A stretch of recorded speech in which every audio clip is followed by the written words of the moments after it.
What's up, Sooner Nation? Welcome to the SI Sooners podcast. Okay, so if me and Ryan are podcasting and it's a Thursday morning, that must mean what? Some really big news is heading down the pike, right? Like this, probably this afternoon, if not tomorrow, right? So I don't know, maybe Joe Castiglione's going to hire Gino Auriemma to coach women's basketball. These things always come down right after we podcast. Last, 2 weeks, 3 weeks? So, heck, I'll just call my shot now. Gino to OU. Ryan, what do you got? Yeah, no, you're welcome, Sooner Nation. We come to podcast, you get a new head coach. So I'm just thinking Bill Laimbeer. I want Bill Laimbeer in Norman coaching the women's program. That's what I want. I love it. Ryan Chapman's in Norman. I'm John Hoover. I'm in Tulsa. I want to thank you guys, as always, for listening to the SI Sooners podcast. And thanks for watching on my YouTube channel. It is we are a Fan Nation affiliate. SI Sooners is part of the Sports Illustrated Network. SI Sooners is our name. Our website is allsooners.com. So Porter Moser, pretty impressive, isn't he? I mean, geez, who wouldn't want to play for that guy, you know? Porter Moser is officially the 15th head men's basketball coach at Oklahoma. We've been saying 14th, I think, because we've been counting on the actual number of men who have coached a game. Did you know that they hired a guy in 1973, I think? Hired him, and then he died before he got to coach. So there's actually been 14 men who have coached a game, 15 who have been hired. It's an odd statistical oddity. Anyway, here comes the guy from Loyola, Chicago, right? The guy that made Sister Jean famous. The guy that I told you last week right here on this podcast was my choice to replace Lon Kruger. I'm not taking any credit. I'm just saying I got my way. A day before the news started leaking out, we talked about it. I told you Porter Moser would be my first choice unless Mark Few called. We recorded the podcast. We produced the podcast. We uploaded the podcast. We distributed it, we posted it, and then I made the mistake of going to Lowe's, which is one of those places, Ryan, where your life literally gets sucked out of you. It's like a Las Vegas casino in Lowe's. You go in there, and it's the morning, but there's no clocks on the walls. There's no windows. There's no passage of time. Everything's great. You feel like you're really getting something done. And then you walk out and it's dark and all your money's gone. It's just like a Vegas casino. And you're like, what the hell just happened? So I'm in Lowe's last week. We're working on a kitchen renovation. God help our listeners over the next few months. And my phone starts blowing up. Word has leaked out of Chicago that Moser is Joe C's man. It's his job to turn down. There's a handshake deal on the table. And then the national media gets hold of it and they're all tweeting about it. And pretty much the same thing. Looks like Porter Moser has an offer to be the coach at Oklahoma. Chicago Sun-Times reports Porter Moser is going to take the job.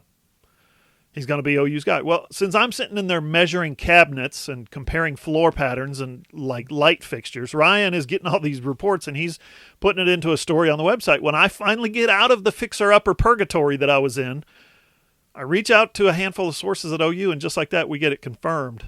Porter Moser, last Friday, going to be announced as the head coach. It could be coming down as soon as Friday night.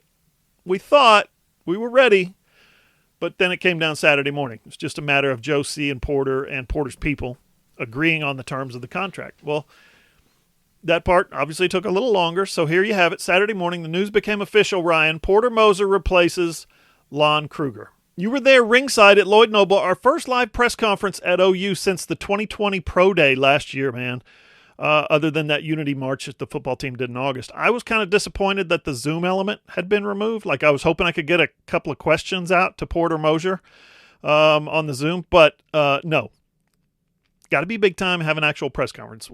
Tell me, Ryan, what was that like first, being back at an actual in-person press conference? Yeah, John, this is the first one since what you were talking...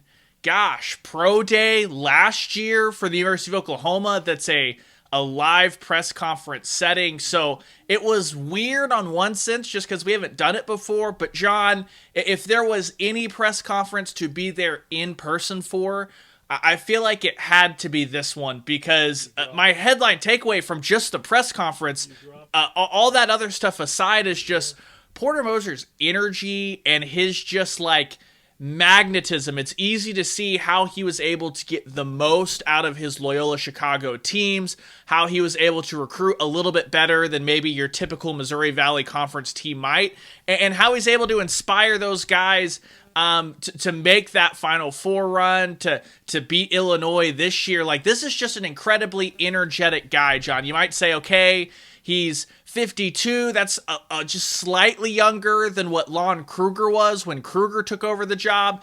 And this is not a knock on Lon or anything. They're just two different personalities. And he's a very, very young 52. And I think you got that just from his energy and his excitement in that press conference. For sure. I think, too, the reality is that this was just kind of a perfect time for a press conference, a new beginning. Here's your new coach. Everybody's getting vaccinated. The pandemic seems to be maybe winding down a little bit. I got my shot last week, so proud.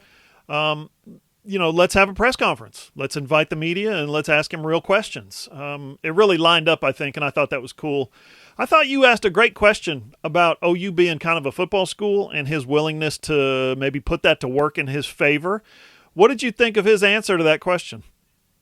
Yeah, I think that he's a guy who is ready to embrace that challenge, and he's not looking at it as a challenge because, look, John, when we were kind of talking about this, that's the big knock on Kelvin Sampson all the way back when, is that when he took Oklahoma to that Final Four in 2002, you kind of got this feeling that Kelvin believed he had elevated the basketball program to this new level where it should be treated as such. And the reality is, right, wrong, or otherwise, John, that's just not going to happen. But all Porter Moser was talking about, John, is he comes from a place at Loyola Chicago, John. He said straight up, I would walk into living rooms with an LU on my chest. And at the beginning, no one knew what the heck that meant.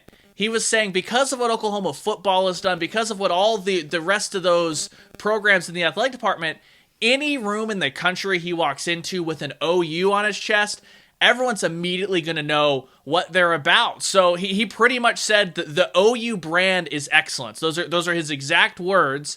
And he said, who wouldn't want to sell excellence? So he's a guy that I think is ready to embrace that challenge. He's never, ever been at a place where it's anything other than what he's doing is the main thing on campus. So it'll be interesting to see, but he seemed just energized, Sean, to even pick Lincoln Riley's brain, learn from that staff, learn what they're doing. He talked about all the other coaches and things like that. And when you see those photos coming out of Porter meeting Lincoln and just he looks like a kid in a candy store almost, going through all these facilities, things like that. You can just tell this is a guy who's a really good coach. He seems like a really good dude, and he's just never had the might of a big-time brand like that behind him. He seems really excited to see what he can do with that. Yeah, now let's talk about what kind of basketball coach he is, or what kind of maybe style he's going to employ at OU, Ryan. It sounds like it's all about defensive effort and shooting efficiency, and one thing leading into the other. He talked about two-way basketball players. Yeah, and so this was the thing is Loyola Chicago has always been a defensive stalwart over these last, 5 years since he's really got them going.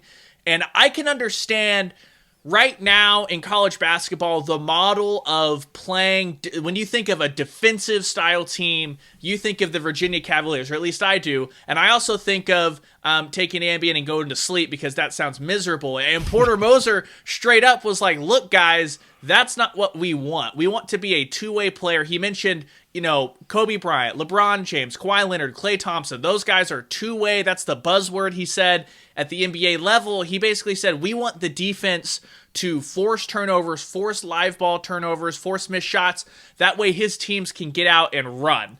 So he emphasized that, and you have to wonder, that wasn't always the case at Loyola Chicago, John, but you have to wonder if that was because he had the athletes that wanted to give that effort on defense, but maybe just didn't have the athleticism to get out and run against some of these teams in the NCAA tournament. So that'll be what I'm kind of looking for immediately, is he has a higher caliber of athlete as his foundation to start with. Can he make that transition to a team that plays that Baylor style, where that suffocating defense leads into running out? That was the conversation around Gonzaga this year, John, is that they play such great defense, they're running out, and immediately it leads into transition and a ton of fun, things like that. So that'll be what we're tracking, because you know that once they get into the half-court setting at Loyola Chicago, great defensively, and they're going to work that shot clock on offense to find an efficient shot. Ryan, now in regards to your question about OU being a football school, I've got a little bit of a soapbox here. I think that's a legitimate concern for the basketball coach at Oklahoma. And here's what I mean. There's nothing wrong with having a good basketball program at a football school. It's awesome when it happens. It just doesn't happen very much. I think probably 90% of the time, maybe, it's almost impossible to have both and sustain it. There are plenty of good basketball schools like Duke and Kansas, North Carolina, Indiana, a few more, Purdue maybe, that are, historically speaking, absolutely dreadful at football, historically speaking. And kind of they're okay with that there because in those places that I mentioned, basketball is what the fan base cares about, not football. They are far less passionate about football than they are about basketball, Ryan. That's a fact. Yeah, and I think also Porter Moser has a great track record of getting the students involved at Loyola Chicago. It was brought up that, at one point he paid for 3 charter buses for Loyola Chicago students to go to a road game, things like that. Look, Porter Moser's got all the energy in the world, and he talks about wanting to be a part of the community, wanting to get out there. That community outreach gets students to games, and that is great. That's the attitude you have to have. But Lon Kruger also was an embedded part of the Oklahoma community, John. Lon Kruger also was meeting at fraternities and sororities, trying to beg them, what will it take if I wear your fraternity and sorority letters, your shirts and stuff at practice, will you guys come out? And nobody came until Buddy Hield and Isaiah Cousins and Jordan Woodard and all those guys. Not only were they winning at a high level, but they were lighting it up and playing some of the most fun basketball we've seen in Norman since Billy Tubbs was around. So it took that for the Sooners to fill up the Lloyd Noble Center, and it took year 2 Blake Griffin, as word kind of got out that Blake Griffin's really good, but the team could also be legit. So I do think that there is kind of, I don't know if a rude awakening is the right word, but it's a tough road ahead to get this student body engaged, John, because let's be honest, look up at the student section in the third quarter of a football game. That's about as good product as you're going to get on this campus, and it's not exactly showing out loud, all that stuff. So it'll be interesting to see. Maybe there's a different type of students, the basketball fans who have never had a product they care about, to come out, maybe get those NBA fans out. We'll see. And if anyone's going to do it, John, based off one press conference and the energy and all that stuff, that poor podium, the way he was gesticulating, moving his hands around, I thought the podium was going to collapse. It would be Porter Moser, I guess, but only time will tell on that. It's a legitimately tough challenge to Oklahoma. Yeah, football and basketball, being good, doesn't have to be mutually exclusive. But it so often is. And I'll give you a quick example. When my daughter was being recruited to play soccer, right, a couple of her teammates went to OU. They took their official visits. They ended up playing at OU, but when they took their official visit, it was all about football. Hey, come to a football game. Oh, and they had such a good time. They posted pictures, and it was so loud, and there was so much excitement. Well, one of her other teammates went to Kansas. She was a star at Kansas. She was a fantastic soccer player. She was from Wichita, so easy money for her. Well, her visit was centered on a basketball game.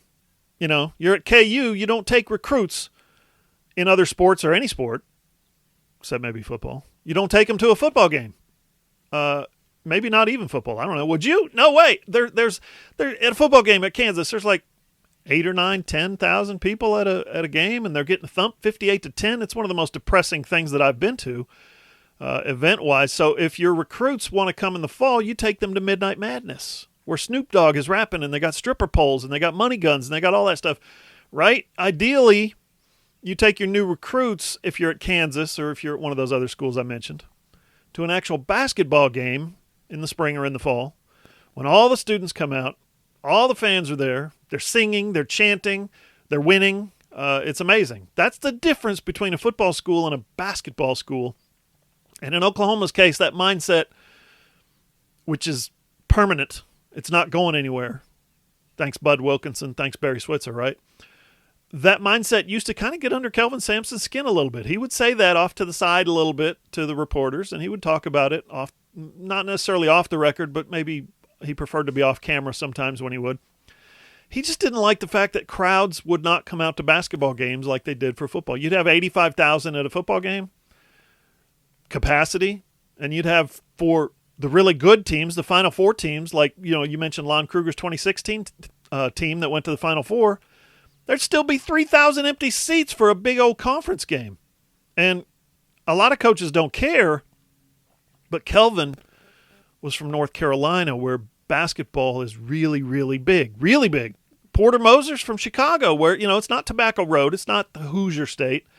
It's not James Naismith's laboratory up in New York. It's not, Fog Allen Fieldhouse. But Chicago, basketball is really ingrained in the culture there. It's a way of life. And Porter, if you think about it, he came up in Chicago's private school scene, basketball scene, private schools, played at Creighton, small private school, coached at St. Louis, small private school, coached at Loyola, small private school, and now he's in charge of this basketball program at this football behemoth that is Oklahoma.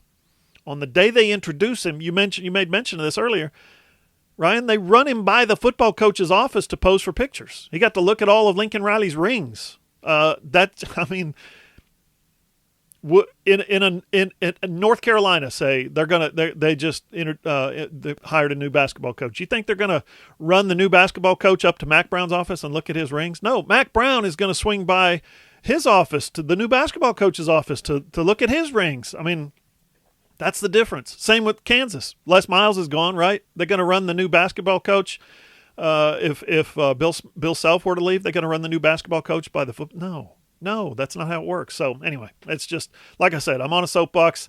I'll be interested to see how Porter Moser reacts when he's got a really good team and there's still 3,000 empty seats. Because like you said, man, history shows us that that's what OU basketball fans do. And remember, Kelvin eventually left Oklahoma, which is a powerhouse, Power 5 school, right? Champions, excellence. He left it for Indiana because it's a basketball school, even though his teams were still really, really good. Up next on the SI Sooners podcast, we're going to hear from Porter Moser himself. Hey, listen up. Spring is here, but you know the seasons in Oklahoma. Hot one day, cold the next. That's a lot of work for your heating and air unit, but the guys at Trade Pros got you covered. Sign up for one of their no-hassle service plans. They'll come out twice a year and tune up your AC and your furnace, and you get priority scheduling and discounts. Just call Chris at Trade Pros, 405-316-0598. That's 405-316-0598. 0598, or go to tradeprosokc.com. Hey, are you a business owner looking to get your product out there to the masses? Let's say you run a hotel in Norman, or a car dealership in Oklahoma City, or a restaurant in Edmond, or maybe you're a small online business who creates and sells OU merchandise, and you just want Sooner Nation to come sample your wares. Well, then consider advertising in this space right here on the SI Sooners podcast. SI Sooners reaches thousands of readers, viewers, and listeners literally every day. And the SI Sooners podcast is the ideal place to find your next customer. To advertise, send an email to allsoonersi@gmail.com or DM us on Twitter at all_Sooners.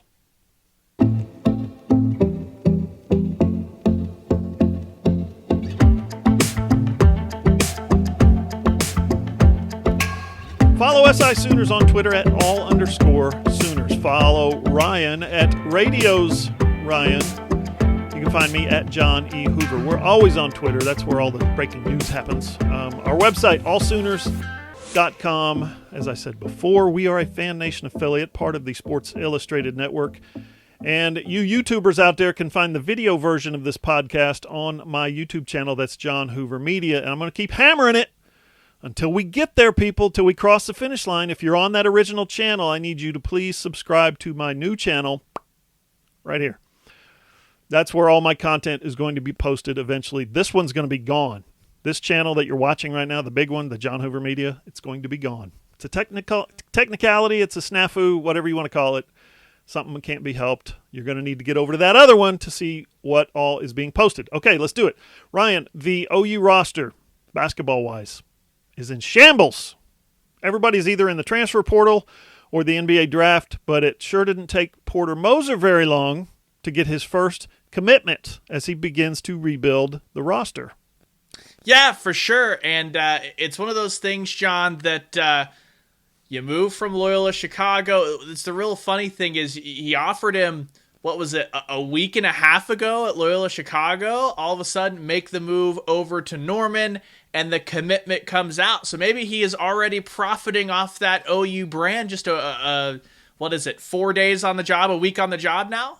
Yeah, for sure. Alston Mason is his name. He's a point guard out of Overland Park, Kansas. 22 points a game, 4 rebounds, 4 assists, 1.5 steals. He's a complete player. He's in the 21 class. So he was pretty sure he was thinking he might probably go to Loyola Chicago. Guess what? He's coming to Oklahoma. This is like 4 hours after, maybe 6 hours, 7 hours after the OU press conference, the Porter Moser press conference ended. Also, guys, I don't know if you noticed, but when the news was announced, Davion Harmon tweeted the eyeballs emoji, just saying. All right, let's hear some highlights from the Porter Moser press conference yesterday. I want to thank Coach Lon Kruger for being the man he is, for being the coach he is, as a young coach coming up in this profession, never knowing that I would be in the shoes trying to attempt to follow him. He's what a young coach should aspire to be. He pours into his student athletes. He competes with tenacity, and he has impeccable character along the way. And I've thanked him for a number of things, his ear, his advice, but I know what I'm going to be thanking him the most for as the months to come. Because sometimes in this profession, you can take over a new job and you walk into a culture and it is just horrible. It takes a lot of time. People here do things the right way. The student athletes, the way they operate, the way they are academically, the way they are off the floor in the community. It's the right way. So I thank him for that. I'm not coming in here and using the word rebuild. I want to use the word enhance. I want to enhance the brand. I want to enhance the Loyola basketball brand. I want to enhance the traditions that have gone on here and add my energy and add my personal touch to what has been years and decades of excellence here. I'm looking forward to enhance that. I'm looking forward to meeting the people. I said yesterday, the people that don't know Porter Moser soon will. Part of what I'm about is high energy pouring into others, high energy pouring into my student athletes. I believe, I love that term, servant leadership, what President Joe talked about.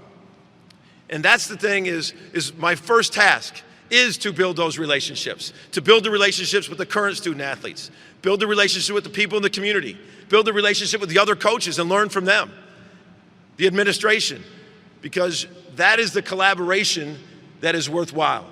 Why Oklahoma? Because you can sustain excellence the right way for a long period of time, and you've done it.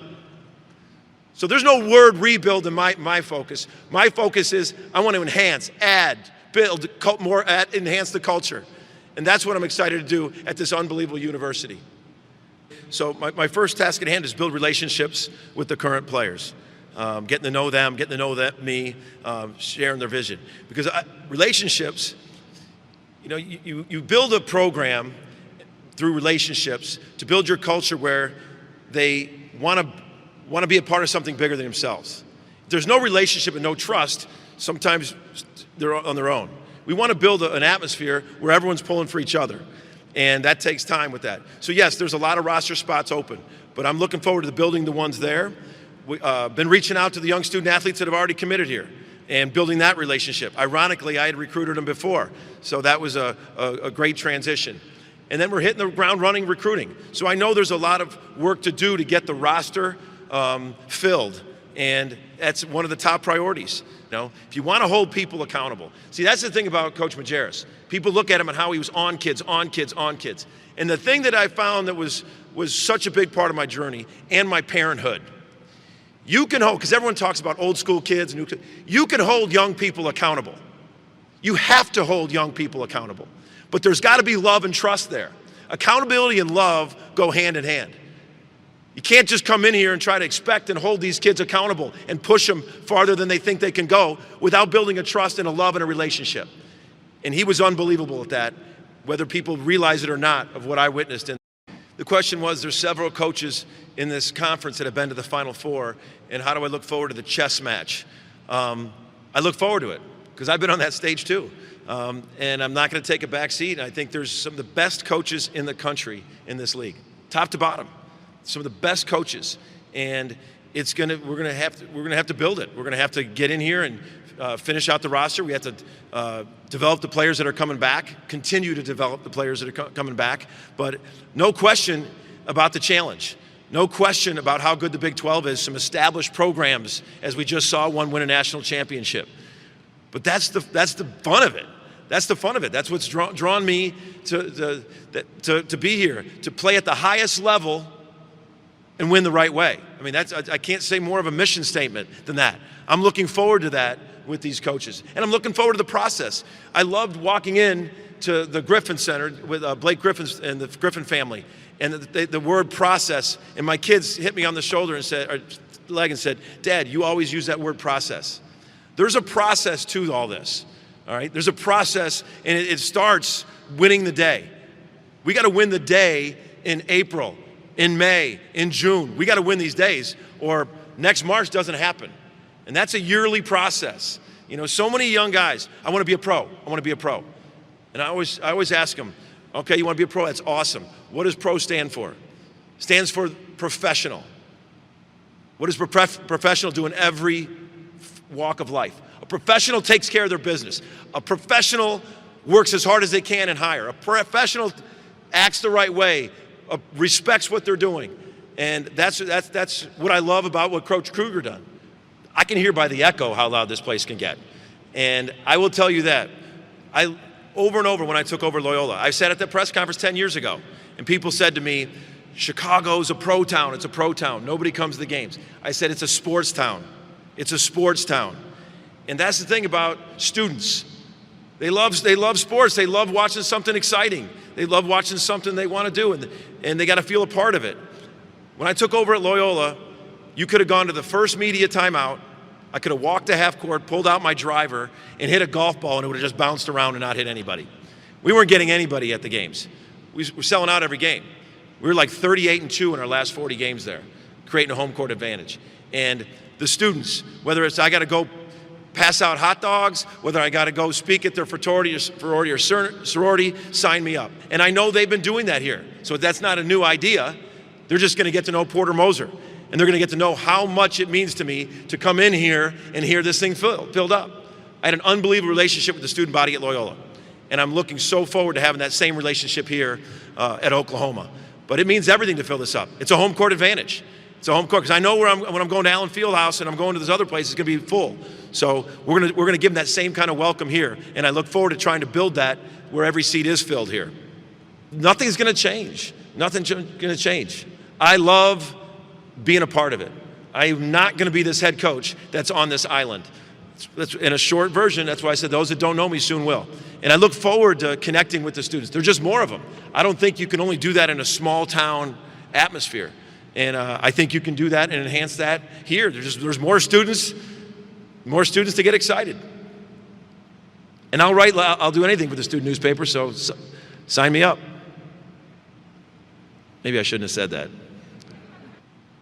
Like with Sister Jean, like everybody else, she's entering the transfer portal. Know this. I'm not one to say, hey, we're going to do this right here, this year. I'm one, I don't know what year. All I know is it's every day. Every day you're going to get 110% me. Every day we're going to be building towards sustainability. I mean, the goal is sustainability. You want to build that program where, like we just did. We lost everybody and we were right there to do it again. That's what we are. And so I can't tell you how much I appreciate the welcome. And they're going to get 110% of my energy and trying to win the day every day. Seriously, Ryan, I'd go play for the guy right now. That was impressive stuff. What did you think overall? Yeah, no, look, this is a guy that I don't know if you're an OU basketball fan, how you can't be excited. This is a guy that everyone has pegged since he took Loyola Chicago to the Final Four. This isn't just a this year thing. He's been the hot name as far as mid-major coach to make that jump. We've seen reports of, St. John's coming along. There were some rumors that Marquette, Indiana, he'd get an interview with North Carolina, all this stuff. and he's going to be in Norman. So a great job by Joe Castiglione. And honestly, John, no matter how it works out, if Porter Moser, I don't think this will happen, if he goes out and just bombs the next 4 years, this is still a home run hire, because for right now, for the college basketball landscape and everything, this is the guy that everyone wants. And he's an Oklahoma Sooner. So I'm very excited. It'll be interesting to see. I did know he did give an interview to 1077 The Franchise, where he basically said the question was finally asked, the open practices, you're going to be an open practice guy? And he was honestly flabbergasted that Lon Kruger had every single practice open. He was like, there's no program in the country that does that. He was going to work toward some manner in which he can have some open practices and whatever. But other than that, it just seems like the natural progression from Lon Kruger to a younger version of Lon Kruger, a guy that has that energy, wants to build that culture, build it the right way. So if you're an Oklahoma basketball fan, I don't see how you can't be excited, well beyond next year, because this is going to be a team cobbled together by transfer portal people that can go great, it can go sour, but I think the program's in good hands well beyond next season. Yeah, they picked up a couple of good hands in the portal last year in Gibson and Harkless. I think I heard Dick Vitale say earlier, maybe last week, that they're expecting more than 1,000 names in the transfer portal this year. So he's got some work to do. A lot of the help is going to come from the transfer portal. He's already got 3 for sure, 2 for sure, maybe 3 in this class that's coming in. No, I guess they're all signed, aren't they? 2 of the 3 are signed. 2 of the 3 are signed, so Nolan and Cortez are signed. So, yeah, I presume that the transfer portal isn't that open to where those guys can jump out before they even get in. Is it? I don't know. Anyway, you guys need to know we got lots of content up for you at allsooners.com, including that whole press conference. Up next on the SI Sooners podcast, we got to catch you up on spring football. Support for the SI Sooners podcast is brought to you by Manscaped, the best men's below-the-waist grooming product on the market. So stick around for a special 20% off discount code exclusive to SI Sooners listeners. Ryan, the Lawnmower 3.0 is legit, but I still think my favorite Manscaped products are the boxer briefs. The microfiber blend is designed to keep high-friction areas cool. The waistband isn't going to roll up on you. No chafing. Moisture wicking. It's like it's time to drain the swamp, man. Yeah, I'm on a different kick here. The Manscaped Refined Cologne, John. Just a spritz or 2 of that. And trust me, all the ladies in your life, everyone will be very, very happy with the waft of beautiful manliness that they're going to get out of you anytime you walk by. So I'm personally really enjoying the Refined Cologne by Manscaped right now. Manscaped makes a great gift. Birthdays, Father's Day's coming up. Christmas is down the line, but don't wait that long. Do it soon, because we're offering a special promo code for SI Sooners podcast listeners that'll get you 20% off your order plus free shipping. Just use the promo code SOON. Okay, that's right. Promo code SOON, SOON, and do it soon.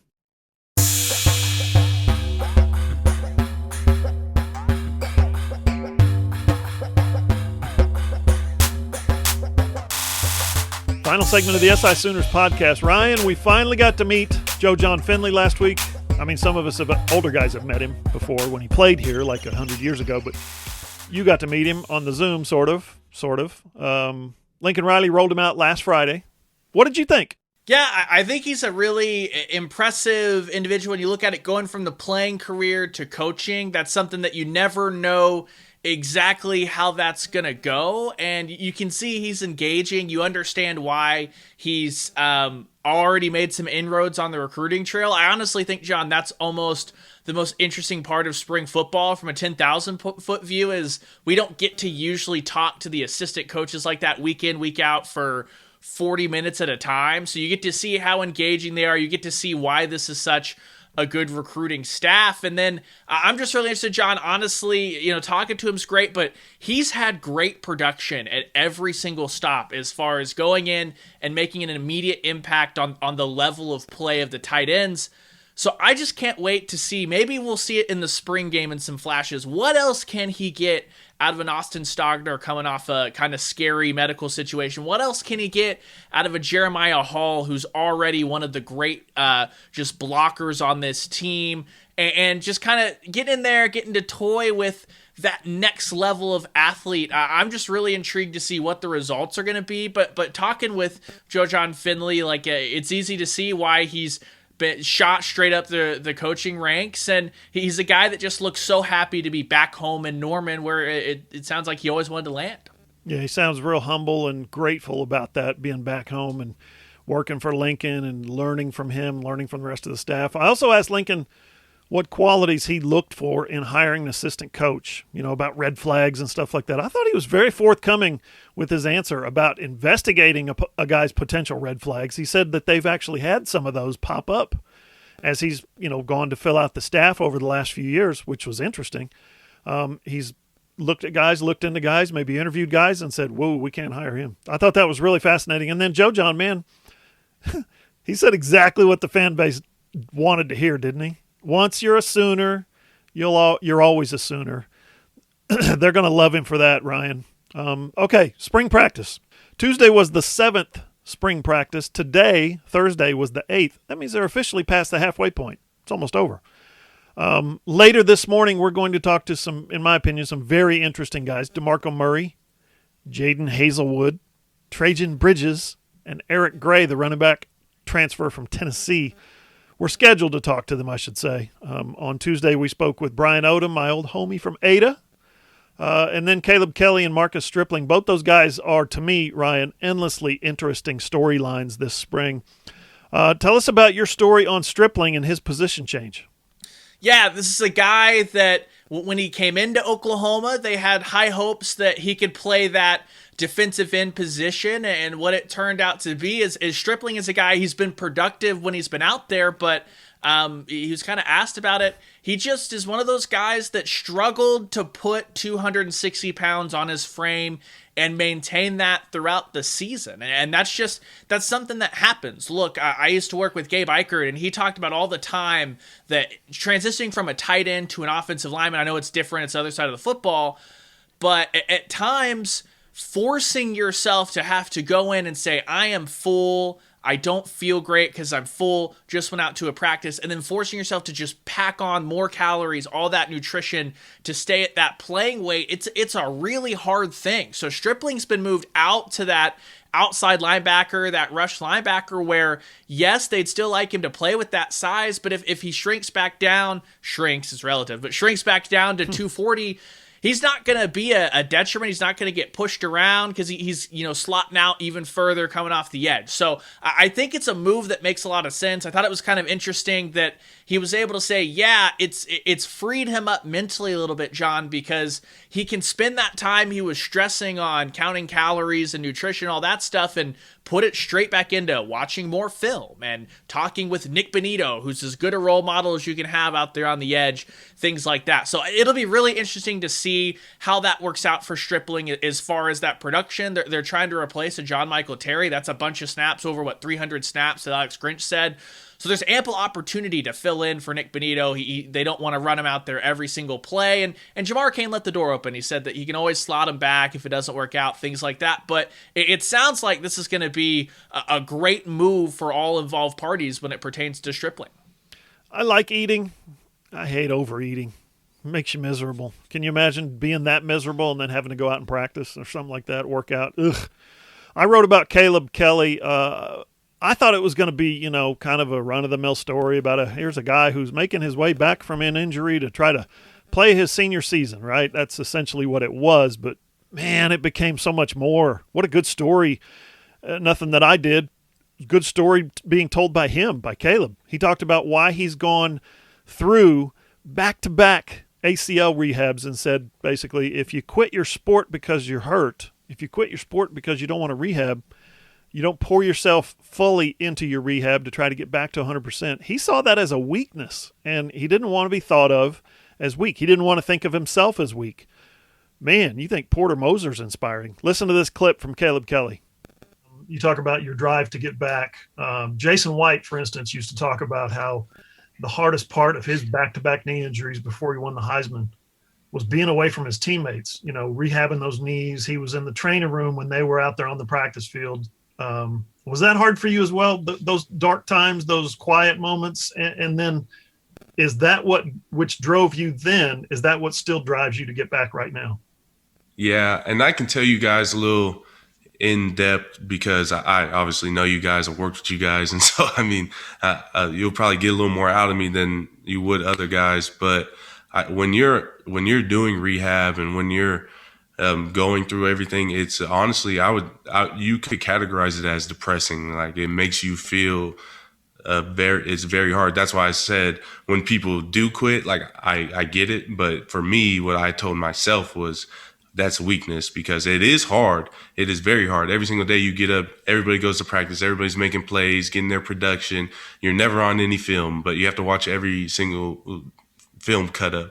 You're never in any of the groups laughing because half the time you don't get to go to meetings because you're doing something with rehab or seeing a doctor here or doing that here. So then you're out of the loop with that. Guys will even forget you sometimes, like in the group message or texting you, especially when you're like the 6-year senior. And so, yeah, it's really sad a lot of the times. I even with a couple of guys would be like, oh yeah, you're joining the outcast group once you're injured. Like, yeah, you're part of the outcast. You're on the team, but you're not on the team. And it is what it is. You don't get to travel to every game. You don't get to, especially with COVID, you don't get to travel to every game and do all that. And so it is very depressing.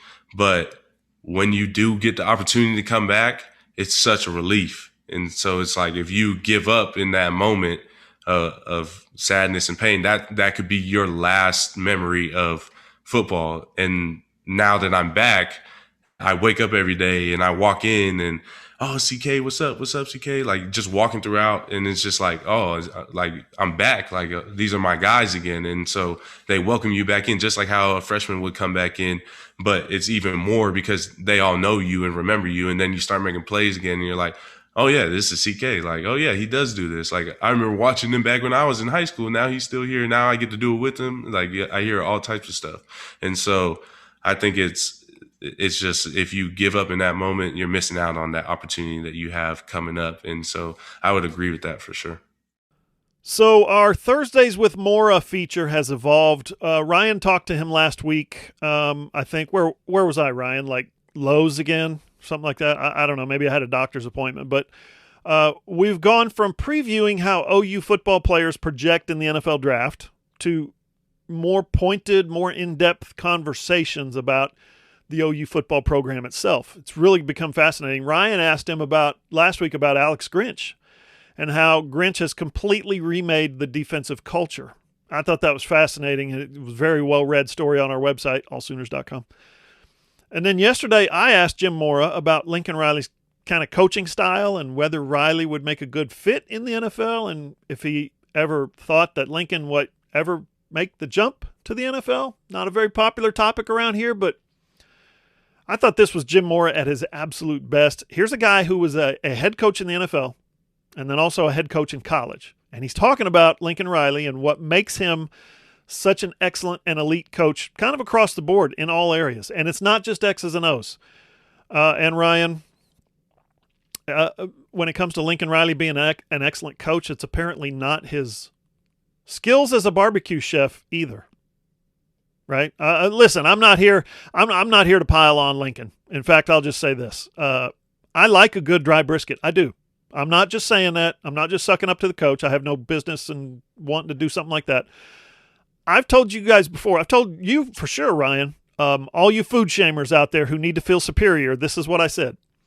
I told Ryan one night I was making some wings, and he asked me, I think something along the lines of if I was making chicken nuggets or if I was making real wings, and I told him, hey, man, listen, I'm sorry, food shame me if it makes you feel good, but right now I don't have time to be messy. I don't have time to get, wings. So I'm probably going to eat dinner at my computer again, which means what? Boneless. With a fork, nuggets, whatever, right? When it comes to brisket, man, or ribs especially, same thing. It's easier to eat if there's less of a mess. I don't need 15 paper towels and wet wipes, and I can sit at my computer right here and work and eat at the same time, because I'm psycho like that. That's what I do. Give me a fork and a side of sauce and I'm good to go. Sorry. But in those instances, I just don't want a big old greasy plate. Ryan, there's no doubt in my mind that Lincoln Riley's Easter brisket looked like it was on the dry side. Again, I'm not here to judge, but I got a place in my tummy for all kinds of charred animal flesh, man. Yeah, we might be the least popular podcast in Oklahoma if we come out as a Team Boneless podcast. But hey, all you wing places, hit up John, advertise with us. Maybe we could be convinced to come over to the traditional side. But yeah, look, this is one of those things that, John, it's April, it's May, it's June. Those are the 3 months when the other teams in the Big 12, their fan bases start to beat their chest and talk about Lincoln Riley's brisket as if they wouldn't take Lincoln Riley's brisket on their sidelines with 3 college football playoff appearances and 15 million straight Big 12 championships and every quarterback that he touches being immediately in the Heisman race. So it's one of those things that it's fun off-season fodder. I think the next time that we'll see a photo of that might be if the Sooners emerge victorious in the Cotton Bowl, and all of a sudden that brisket, that dry brisket joke will be making the rounds again. So maybe I'm just no fun, but it didn't really bother me either way. I was just like, yeah, man's got brisket. It's Easter. Happy Easter. He's got more stuff going on to worry about than how juicy his succulent meats are coming out of the smoker. One of the Texas players tweeted, man, that needs some sauce. That meat needs some sauce. And one of the OU fans replied back, oh, he's got sauce, and it showed like 3 championship rings. So it was a fun day on Twitter. That was a fun day on Twitter. Now, I've not been deputized in the Department of Food Police, the police force that enforces bad food decisions. I'm not on that team, okay? You like what you like? I don't really care. I really don't care what you like. I like what I like. I like food as much as the next guy, but man, trust me when I say this. I could survive the rest of my life on scrambled eggs and oatmeal. I ain't here to judge a man's brisket, but you put yourself out there like that, you know, Ryan, when it comes to barbecue, here's what I say. There's religion, there's politics, and then there's barbecue. When it comes to causing a great divide in America, those are the big 3. And Benny Wiley says the brisket was for brisket tacos anyway. If you're smoking meat to crumble on tacos, wouldn't you kind of want it dry so you can kind of crumble it easy like that across the top of your tacos? I don't know. That all checks out, but also it's a head coach and a strength coach. This is the, there's all the stuff about how the strength coach has to be one of the most trusted guys on staff. When the head coach can't have that time with him, it's the strength coach that has to mold the players, stuff like that. I would be more concerned if Benny Wiley didn't immediately rush to Lincoln's defense than if he did. So the brisket taco defense, it may be valid, but I just think that from a macro level, I would be more concerned if the strength coach wasn't hopping in there to help out his head coach. Listen, his brisket looked 10 times better than anything I could make. Fair. I'm a complete noob on the grill, man. I do steaks and burgers. I'm still trying to figure out chicken, so judge not, lest ye be judged. I'm not sitting here saying I could do better. I couldn't. And y'all leave the man alone anyway. He's preparing Easter dinner for his family and his coaching staff, so leave him alone. You think he's got time to fool around in the backyard every weekend? He's out there trying to win you people some football games and championships. And for the record, most of the ones taking shots at Lincoln's brisket were from Texas, including some Texas players, as I mentioned, to which Theo Weiss jumped up and said, y'all are lucky he ain't throwing Bevo on that grill. Hilarious. My question is this, Ryan. Can Steve Sarkisian smoke brisket? And if he can, is he man enough to post a picture of it on Twitter? Well, we know one thing's for sure. There will be no, it's not a wood chip operation, anything like that. It's all propane, all gas, no brakes down there in Austin. Bro, you nailed it. Listen to the SI Sooners podcast on iTunes, Spotify, Google, iHeart, or wherever you get your podcasts, or on your Amazon-enabled device. Just say, Alexa, play the SI Sooners podcast. Or go to our website, allsooners.com, click on the player, listen on your phone, your tablet, or your computer, or you can always watch the video version on my YouTube channel. That's John Hoover Media. For Ryan Chapman, I'm John Hoover. See you guys.